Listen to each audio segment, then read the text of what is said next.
Les Réunionnais de la Creuse réunis à Cannes pour la 4e commémoration en leur honneur.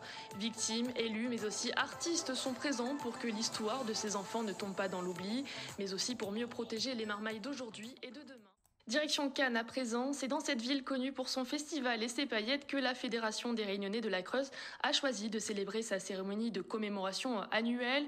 Une dizaine d'enfants et d'adolescents réunionnais ont été exilés dans cette ville dans les années 70. Cécile Baquet est allée à leur rencontre. Cannes, sa croisette et ses hôtels de luxe. Difficile d'imaginer que là aussi, des enfants réunionnais dits de la Creuse ont pu y être envoyés.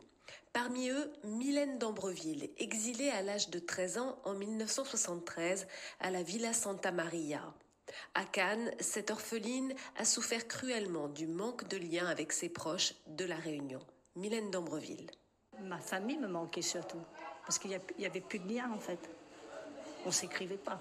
On essayait de dire à la famille d'avoir le moins de contact avec les pupilles. Aujourd'hui, la Fédération des Réunionnais dits de la Creuse inspire de nombreux artistes, comme en témoigne la cérémonie organisée à Cannes. Jean-Didier Waro, chanteur de Maloya comme son oncle, y a participé. Par le biais de la famille, j'ai mon oncle Daniel Waro. C'est par le biais d'une de ses chansons que j'ai appris cette histoire des enfants de la Creuse. Voilà, assez tard quand même, hein. J'ai 48 ans, ça doit peut-être faire une trentaine d'années que j'ai appris cette histoire.